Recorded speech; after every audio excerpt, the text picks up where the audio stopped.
जय हिंद दोस्तों, यूट्यूब में तिरंगा इंस्टीट्यूट चैनल पर आप सभी का पुनः हार्दिक स्वागत है।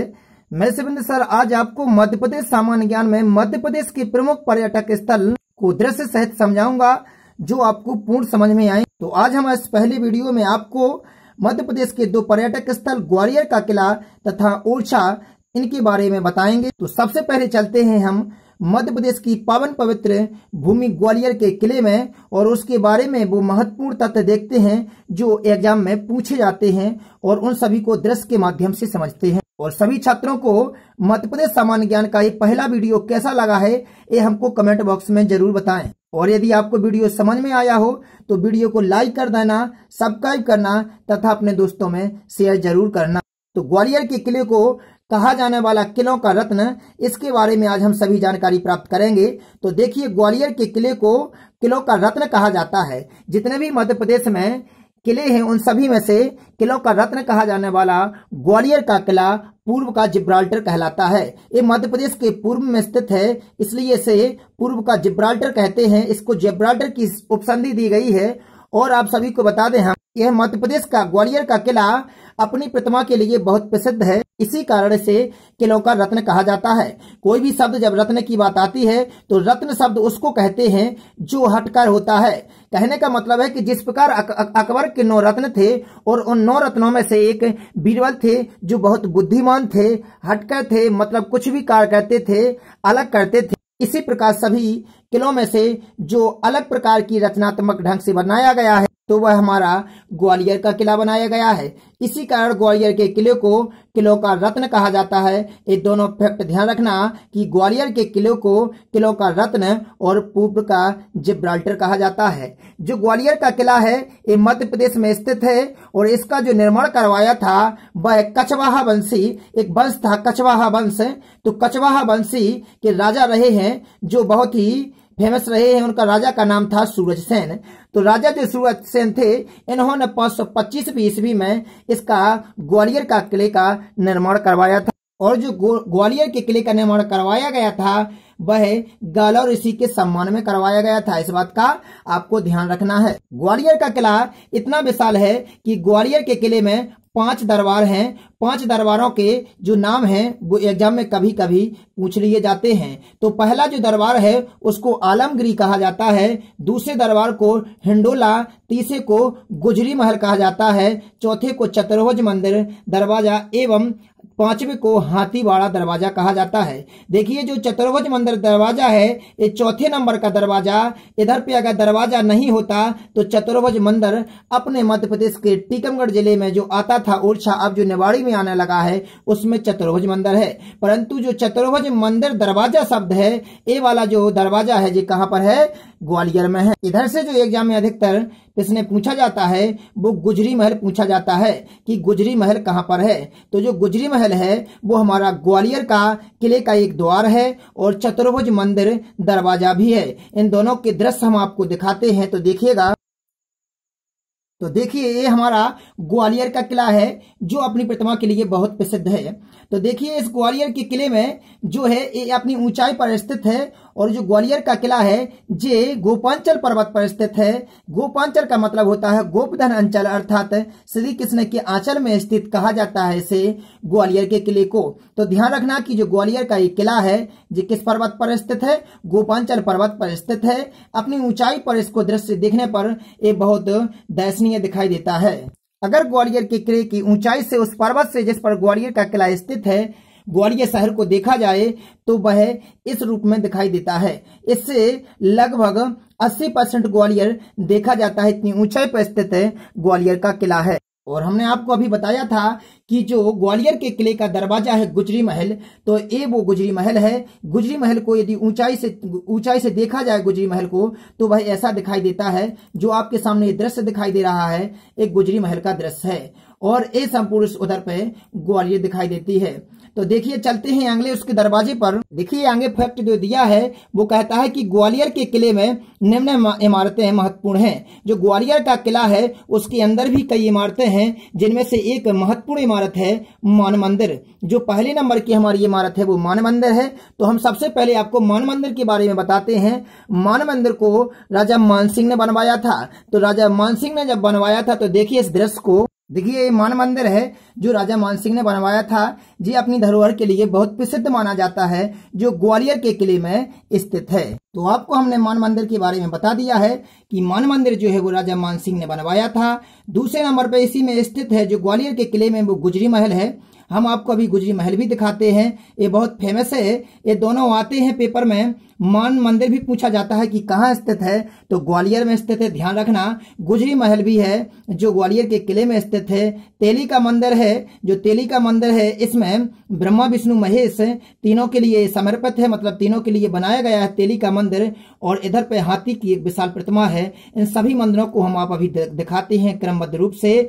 जो हाथी की विशाल प्रतिमा है, इसको जो स्थापना की थी वह राजा मानसिंह द्वारा ही की गई थी। देखिए लिखा भी गया है कि तोमर वंश के जो राजा थे मानसिंह, इन्होंने ग्वालियर में हाथी की एक विशाल प्रतिमा स्थापित की थी। तो ये ध्यान रखना है कि जो महत्वपूर्ण जो प्रतिमाएं हैं ये सभी पूछी जाती हैं, जो इधर पर ग्वालियर में ऐतिहासिक रूप से स्थित हैं। तो मान मंदिर और गुजरी महल, तेली का मंदिर और हाथी की विशाल प्रतिमा। और इधर पर ध्यान रखना है मानसिंह द्वारा हाथी की जो विशाल प्रतिमा है ये एग्जाम में जरूर पूछी जाती है। जो देखिए तेली का मंदिर है, ये द्राविड़ शैली होती है। जो हम शैली आपको अलग पढ़ाएंगे, शैलियों की बराबर जो शैली होती है, तो द्राविड़ शैली से निर्मित है जी। ये कब का है? द्राविड़ शैली से निर्मित तेली का मंदिर है, जो उत्तर भारत में एकमात्र ऐसा मंदिर है जो द्राविड़ शैली में स्थित है। तो उत्तर भारत का पूछा जाता है कि ऐसा कौन सा मंदिर है जो द्राविड़ शैली से निर्मित है, तो ग्वालियर के किले में स्थित तेली का मंदिर एक ऐसा मंदिर है कि जो किससे स्थित है? द्राविड़ शैली में स्थित है। ये ध्यान रखना है। तो हम सभी को आपको दृश्य दिखाते हैं, तो देखिएगा इधर पर। देखिए ग्वालियर के किले में स्थित तेली का मंदिर है। जो तेली का मंदिर है द्राविड़ शैली से निर्मित है। ये ध्यान रखना है, जो उत्तर भारत में एकमात्र ऐसा मंदिर है जो द्राविड़ शैली में स्थित है। तो आप इसे देख सकते हैं। यही कौन सा मंदिर है? तेली का मंदिर है, जो ब्रह्मा विष्णु महेश तीनों के लिए समर्पित है।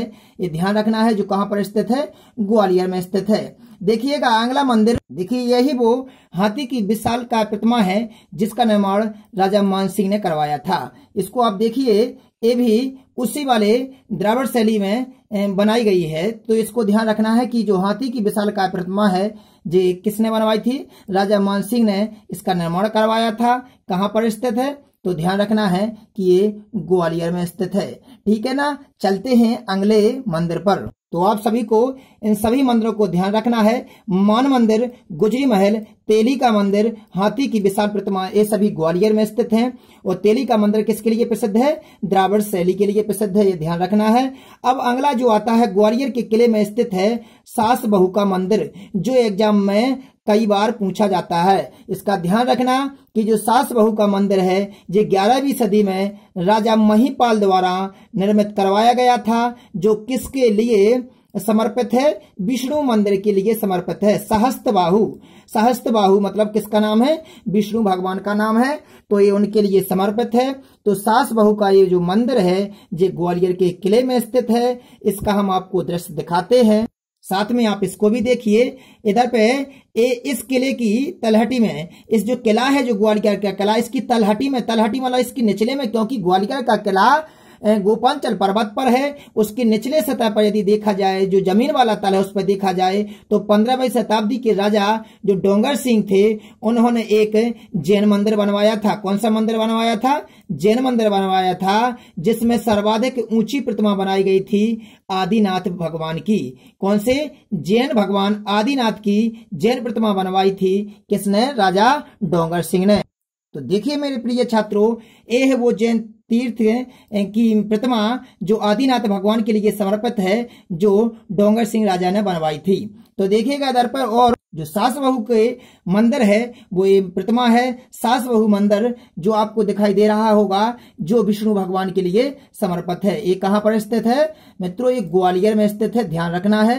तो चलिएगा नेक्स्ट फैक्ट पर। तो क्या कहता है? अगला फैक्ट कहता है कि इसी किले में मध्य प्रदेश का सबसे बड़ा गुरुद्वारा स्थित है।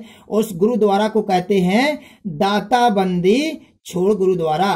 तो ये गुरुद्वारा जो स्थित है ये कहाँ पर स्थित है? ग्वालियर में। तो मध्य प्रदेश के ग्वालियर में जो स्थित है दाताबंदी छोड़ गुरुद्वारा, तो ये बहुत फेमस है। तो आइए हम इसको अभी दृश्य दिखाते हैं। और हमको ये मालूम है कि जो ग्वालियर का पुराना नाम है वो क्या है, गोपांचल, क्योंकि जो ग्वालियर का किला स्थित है वो गोपांचल पर्वत पर स्थित। और हम आपको पहले ही बता चुके थे कि ग्वालियर के जो किले का निर्माण किया गया था वो किसके कारण किया गया था, गाला ऋषि के सम्मान में किया गया था।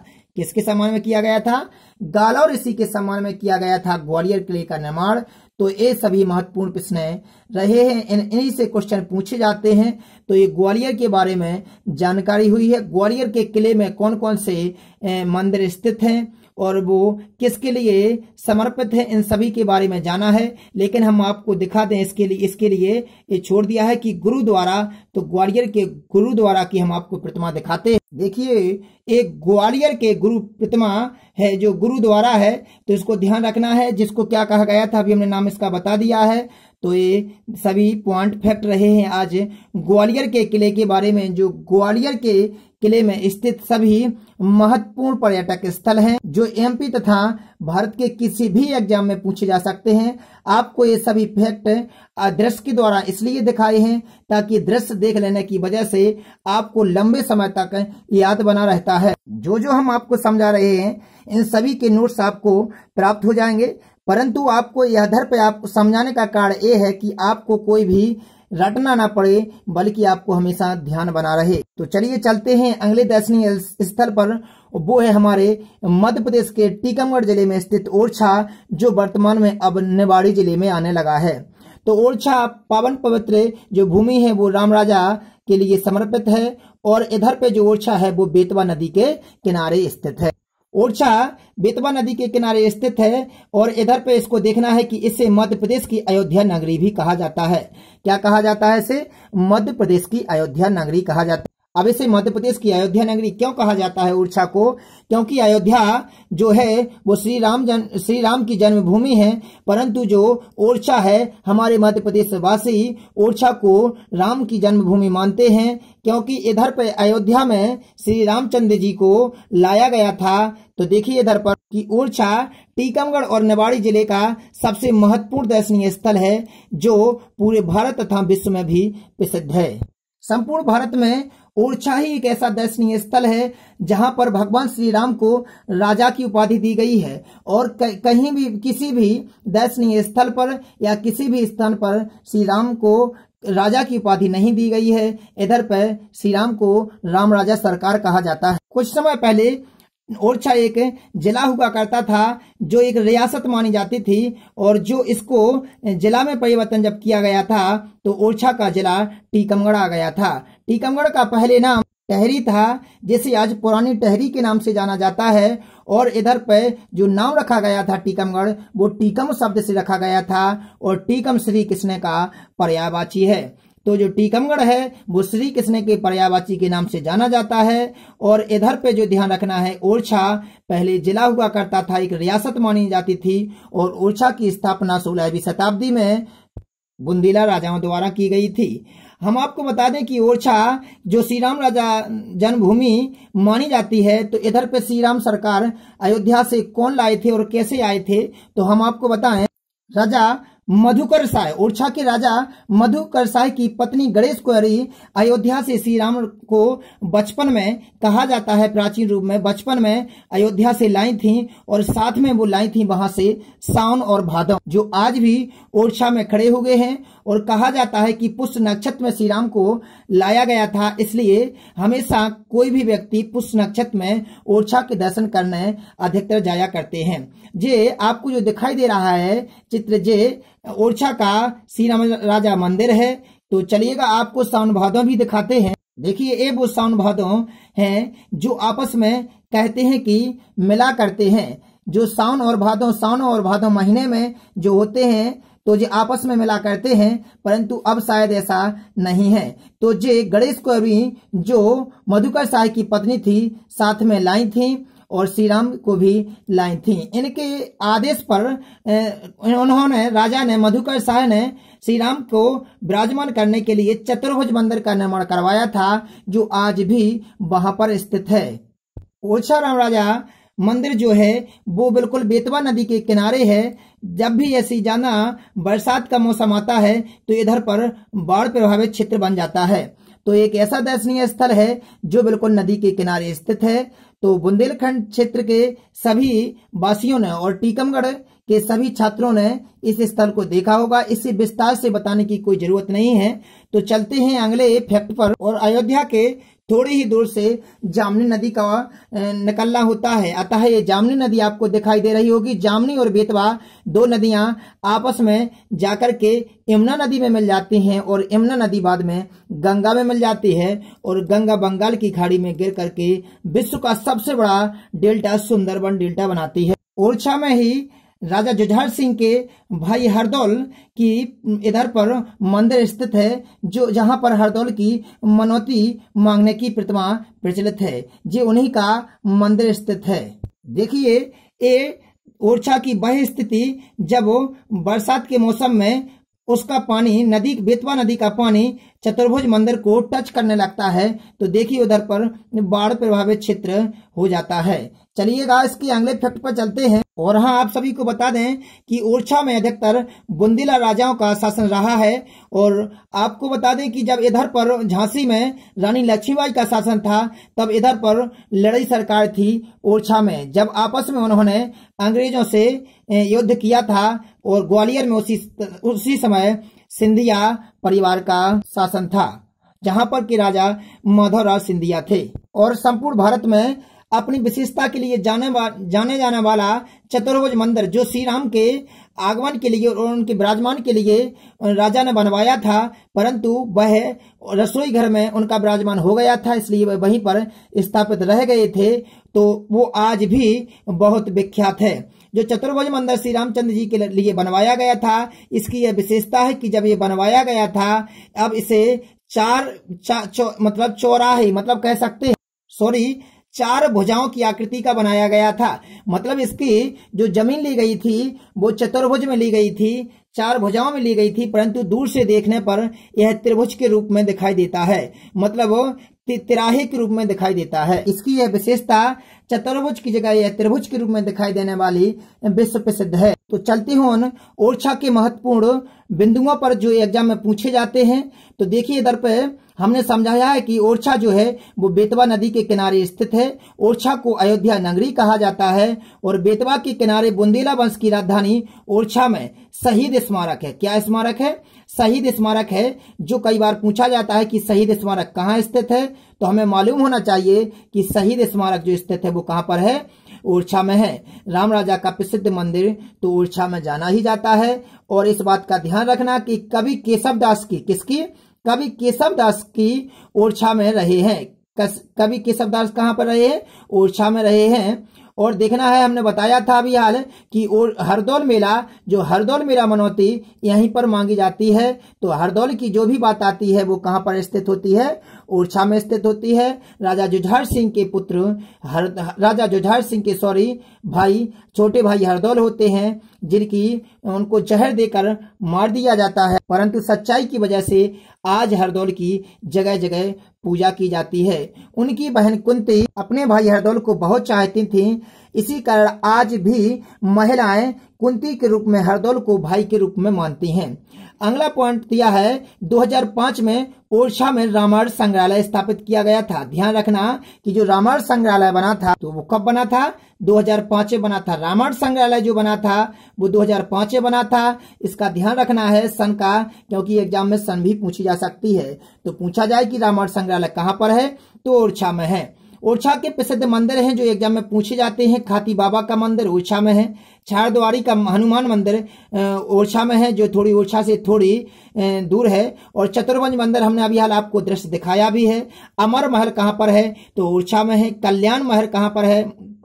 कल्याण मंदिर कहाँ पर है? तो ओरछा में है। हरदौल बाटका कहाँ पर है? ओरछा में है। लक्ष्मी मंदिर, जहांगीर महल और सावन भादों का हमने आपको दृश्य दिखाया ही है। ये सभी स्मारक जो हैं वो कहाँ पर हैं? ओरछा में स्थित हैं। ओरछा में सुंदर महल भी है। इस सुंदर महल का निर्माण किसने करवाया था, इसका ध्यान दें। तो ओरछा में सुंदर महल का निर्माण करवाया था राजा जुझार सिंह के पुत्र धुरभजन ने अपनी विवाहित मुस्लिम प्रेमिका की याद में करवाया था। तो जो धुरभजन ने सुंदर महल का निर्माण करवाया था कहाँ पर? ओरछा में। ओरछा का मंदिर, राम मंदिर, पूरी दुनिया का एकमात्र ऐसा मंदिर है जहां भगवान राम को राजा के रूप में पूजा जाता है। हमने अभी बताया था कि ऐसा मंदिर है जहां पर राजा के रूप में राम को जाना जाता है। आपको बता दें कि ओरछा में चतुर्भुज मंदिर का जो निर्माण करवाया था वो हमने आपको बता दिया था कि मधुकर साय ने अयोध्या में आ रहे राम राजा को लेकर अपनी रानी, जो उनकी रानी थी कौन, गणेश कौरी के आदेश पर किया था। गणेश कौरी ने आदेश दिया था कि हम भगवान श्री राम को लेकर आ रहे हैं। तब उनके जो राजा थे मधुकर साय, उन्होंने ओरछा में चतुर्भुज मंदिर का निर्माण करवाया था उनके विराजमान के लिए। तो हमारे मध्य प्रदेश के निवाड़ी जिला में स्थित ओरछा बेतवा नदी के किनारे स्थित है और जिसकी स्थापना 16वीं शताब्दी में बुंदेला राजाओं द्वारा की गई थी। तो हमारे मध्य प्रदेश के दो पर्यटक स्थल ग्वालियर का किला तथा ओरछा है वो बेतवा नदी के किनारे स्थित है। ऐसे जो प्रसिद्ध दोनों पर्यटक स्थल हैं जो मध्य प्रदेश की धरोहर के रूप में जाने जाते हैं। आज हमने इस वीडियो में ओरछा तथा ग्वालियर के पर्यटक स्थलों के बारे में जाना है। ये मध्य प्रदेश सामान्य ज्ञान का पहला वीडियो था। ये आपको वीडियो कैसा लगा है आप कमेंट बॉक्स में जरूर बताएं और यदि वीडियो अच्छा लगा हो तो वीडियो को शेयर जरूर करें। मिलते हैं जल्द पर्यटक स्थल के अगले वीडियो के साथ। तब तक अपने अध्ययन को जारी रखें। धन्यवाद।